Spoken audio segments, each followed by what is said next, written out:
Sahid Ampatuan, usa sa mga principal accused sa 2009 Maguindanao Massacre, nakagawas na sa prisuhan human mipiyansa og 11.6 million pesos kagahapon.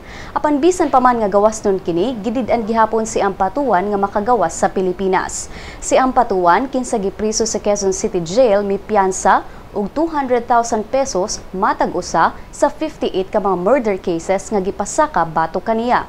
Matod sa Quezon City Regional Trial Court Branch 21 nga ang prosecution panel napakya sa paghatag og lig-on nga ebidensya nga mosuporta sa padayong pagdetain ni Ampatuan.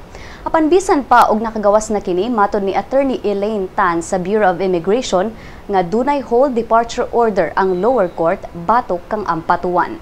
Kahinumdumang niadtong November 23, 2009, 58 ka mga tao, kasagaran mga media personalities ang namatay sa Maguindanao Massacre.